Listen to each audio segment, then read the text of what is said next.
little about what is hypnosis. So let's get started. What is hypnosis? Well, you may already know that hypnosis works with the subconscious part of the mind. So to really understand hypnosis, you have to understand how the mind works. You see, you have two very different minds, the conscious and the subconscious. Two very different minds with different functions. So let's have a look at those functions now. Starting with the conscious mind. This is where we spend most of our time, and it has four functions. The first, willpower. We're all familiar with this part of the conscious mind. With willpower, you might say, I quit, I'm not smoking anymore. And the strength of your willpower decided how long this lasts before the old habit returns. Number two, temporary memory. This part of the conscious mind is your working memory that you use every day. Finding your way to work and remembering your family's names. This is the memory you use every day. Now the third part of the conscious mind, the analytical thought process. This part looks at a problem, analyzes it, and looks for a solution. It makes hundreds of decisions every day. These decisions seem automatic, but are in fact conscious and deliberate. This is where you decide whether to do something or not. Now the fourth part of the conscious mind, rational thinking. This part gives us the reasoning why we do the things we do. In order for us to remain sane, we must be able to rationalize our behavior, even if it only makes sense to us. You can say, I smoke because it relaxes me or calms my nerves, even though cigarettes are a stimulant and it is impossible for them to relax you or calm your nerves.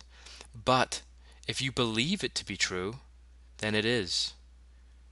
Now, the language of the conscious mind is logic. However, the real you lives in the level below the conscious mind, in the subconscious mind. So let's have a look at that part of the mind.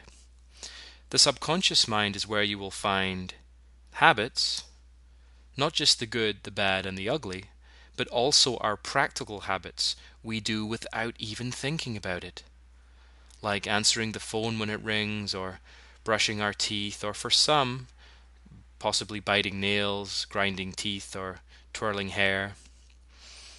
Now another part, emotions.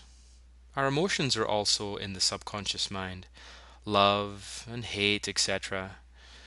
And our logical conscious mind has no control over our emotions. It is left to our childlike subconscious mind. This causes the problems that we have with emotions. Now, the third part of the subconscious is the permanent memory. Everything that has happened in your life is recorded here, including the associated sights, sounds, smells, and feelings. And using hypnotic regression, you can relive any memory from your life vividly, even if you do not remember it consciously. Now, another part of our subconscious mind is the security and protective part. This is the number one job of our subconscious mind, our personal security. Now, the language of the subconscious is imagination. The only communication between the logical conscious mind and the imaginative subconscious mind is that we use willpower to suppress emotions and willpower to control habits.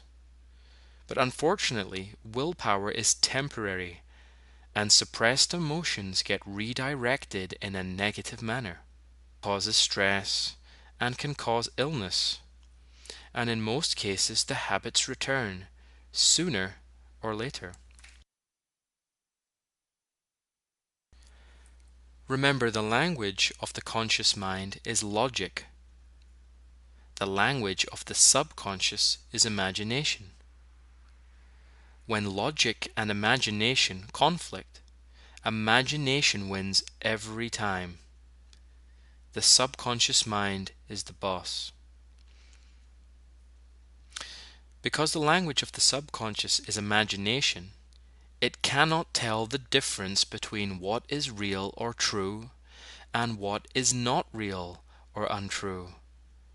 Because everything is real or true to the imaginative mind. If it believes it to be true, then it is.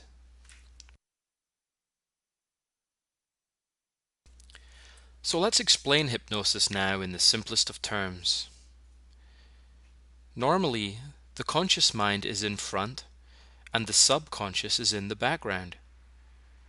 And in between these two parts of the mind is a filter that we call the critical faculty. This part is critical of information before we let it enter our powerful subconscious mind, or our belief system, or our permanent memory. So if I told you something that you thought was crazy, your conscious mind would filter it out and would not allow it to enter your belief system or your programming. However, children from the age of 0 up to 7 years are in their subconscious almost 100% of the time. This is why a child's mind is fertile ground. Whatever seed you plant in it is what is going to grow. So these children do not have the critical faculty yet. So what is hypnosis? Hypnosis is when the conscious mind moves aside and the critical faculty is bypassed, allowing your subconscious mind to become receptive to positive suggestions for change.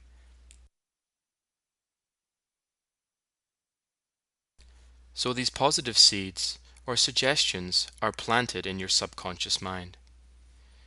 Now, entering hypnosis happens to you on a daily basis. Hypnosis is a natural state you have experienced thousands of times before. Have you ever felt sad or cried when watching a movie? Well, your logical mind knows it's only a movie, knows it's not real, yet you still feel sad and maybe even cry. Now, why is that? Because the conscious mind has disappeared. You're not thinking about work, family, or kids. That thinking mind has disappeared. That critical faculty has been bypassed and you are in your subconscious mind. So with hypnosis we do the same thing.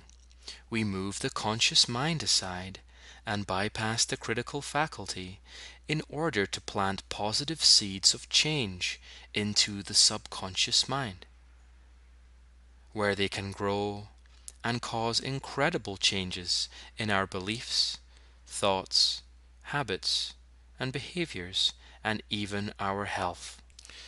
So thank you for watching this overview video. I hope that you've enjoyed it.